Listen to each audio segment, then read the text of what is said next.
Hello viewers, নতুন একটি ভিডিওতে স্বাগতম। আমার হাতে দেখতে পাচ্ছেন একটি বেগুনের চারা, আর আমি এখানে মাটি তৈরি করেছি বেগুনের চারা রোপণের জন্য। তো আজকে আমি বেশ কিছু বেগুনের চারা রোপণ করব, যেটা হলো আমার নিজস্ব প্রয়োজনে, মানে আমার ঘরের প্রয়োজনে। তো আর যেই বেগুনের জাতটি আমি নিয়ে এসেছি এটা হলো সিংনাথ। এই জাতটিকে বলা হয়, এটা হলো লম্বা জাতের বেগুন, আর এটা হলো একটা 12 মাসি জাতের বেগুন। আহ, যেটা হলো মোটামুটি বেশ ভালো ফলন হয়। আর প্রত্যেকটা গাছে এভারেজে আপনার 40-এর উপরে বেগুন হয়। আর এক একটি বেগুন আপনার 70-75 গ্রামের উপরে যায়, মানে আপনার ইভেন 150 গ্রাম পর্যন্ত হয়ে থাকে। আর এটা বেশ ভালো একটা জাত। তো এটাই আজকে আমি রোপণ করব। আর যেহেতু সেপ্টেম্বর মাসও প্রায় শেষের দিকে, আর এই সময় কিন্তু আমরা বেগুন চাষের জন্য খুবই উপযুক্ত সময়। বর্ষাকাল প্রায় শেষ, তো শরৎ শরৎ প্রায় শেষ হয়ে যাচ্ছে। তো আমরা এই সময় যদি রোপণ করে দিই, গাছগুলো কিন্তু খুব দ্রুত বেড়ে উঠবে। তো ভিউয়ার্স, চারা রোপণের ক্ষেত্রে কিন্তু আমার একটি পূর্বের ভিডিও আছে, আপনারা কিভাবে চারা রোপণ করবেন। তারপরে আমি আপনাদেরকে বলে দিচ্ছি যে বেগুনের চারা আজকে আমি যেটা করেছি। আমি এখানে যে গর্তটি দেখতে পাচ্ছেন, এটা আমি প্রায় 1.5 ফুট বাই 1.5 ফুট একটি গর্ত করেছিলাম। তাও সেটা প্রায় 10 দিন আগে। 10 দিন আগে আমি এই গর্তটা করে তারপর এর মধ্যে কিন্তু আমি সার দিয়ে নিয়েছিলাম। আমি এখানে কম্পোস্ট সার দিয়ে নিয়েছিলাম, এবং পাশাপাশি অল্প কিছু আহ ইউরিয়া এবং যেটাকে বলে ইউরিয়া এবং টিএসপি সার দিয়ে রেখেছিলাম। দিয়ে এই মাটিটাকে আমি কিন্তু প্রস্তুত করে রেখেছি। এবং চারা রোপণের পূর্বে যেটা মনে রাখবেন, অবশ্যই আমাদের যে মাটিটাতে আমরা রোপণ করবো সেই মাটিটা যাতে একদম ঝুরঝুরে হয়ে যায়। কারণটা কি, যাতে গাছটা তো ছোট থাকে, তখন এখন কিন্তু সে প্রচুর পরিমাণে শেকড় ছাড়বে। শেকড়টা যাতে সে খুব ভালোভাবে ছাড়তে পারে। যদি মাটির দানাগুলা যদি বড় বড় হয়ে থাকে, সেক্ষেত্রে কিন্তু সে খুব ভালোভাবে বেড়ে উঠতে পারবে না, শেকড়গুলোও ছাড়তে পারবে না। তো প্রথমেই আমার এই গর্তটা কেমন করে রেডি করতে হবে, যাতে মাটিটা খুব সুন্দরভাবে ঝুরঝুরে থাকে এবং সারটাও যাতে তৈরি থাকে।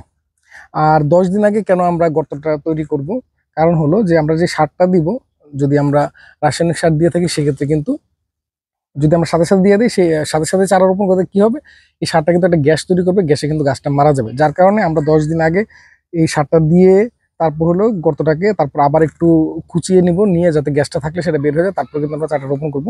আর পাশাপাশি আমরা চারা রোপণের ক্ষেত্রে যেটা করব, যে সুস্থ সবল চারা সংগ্রহ করব, যাতে মানে এমন কোনো চারা নিব না যেই চারাটাতে আমরা দেখতে পাচ্ছি যে হয়তো চারাটার গ্রোথটা ভালো নয়, চারাটাতে কোনো রোগ আছে, অথবা চারাটাতে পোকা ধরে আছে।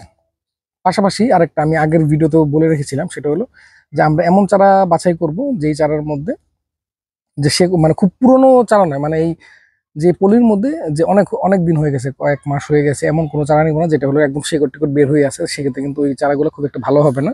পাশাপাশি আমরা এখন যে রোপণ করব, আমরা যখন এই গাছটাকে আমরা এই পলিটা থেকে বের করব, তখনও খুব সাবধানে করতে হবে, যাতে আমার এই শেকড়ে ক্ষতিগ্রস্ত না হয়। তো আমি হাতে টানাটানি না করে আমি কেচি নিয়ে নিচ্ছি। কেচি দিয়ে আমি খুলে নেব, যাতে শেকড়ে যাতে খুব একটা আঘাত না পায়। দেখুন, শেকড়টা কিন্তু মোটামুটি ইনটেক্ট আছে। আমি যদি একটু ক্লোজলি দেখাই,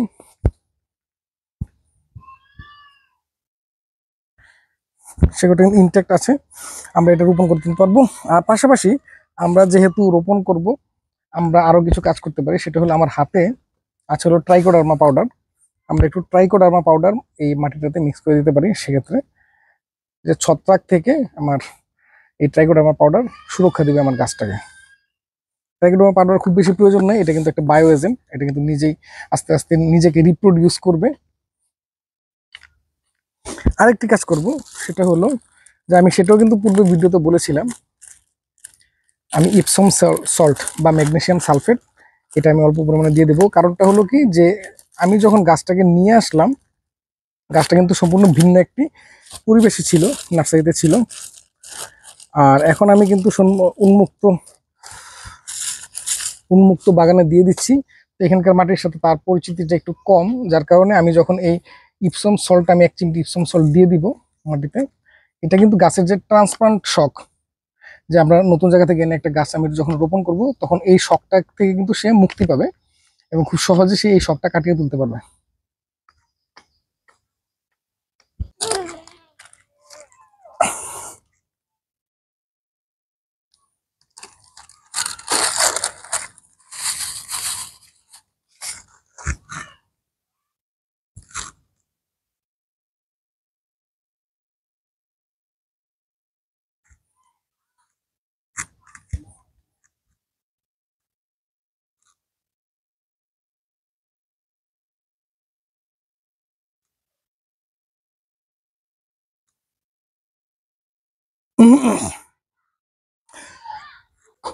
তো ভিউয়ার্স, আমি এই শিংনাথ বেগুন আমি আজকে রোপণ করলাম, এবং আমি পরবর্তী ভিডিওতে আপনাদেরকে এই শিংনাথ বেগুনের যে গ্রোথটা কেমন হচ্ছে পরবর্তীতে এবং ফলনও কেমন হচ্ছে সেটা আমি আপনাদের সাথে শেয়ার করবো অবশ্যই। তো সেই পর্যন্ত অবশ্যই আমার চ্যানেলে থাকবেন, আর যদি ভিডিও ভালো লাগে অবশ্যই চ্যানেল সাবস্ক্রাইব করবেন আর ভিডিওতে লাইক করবেন। ধন্যবাদ।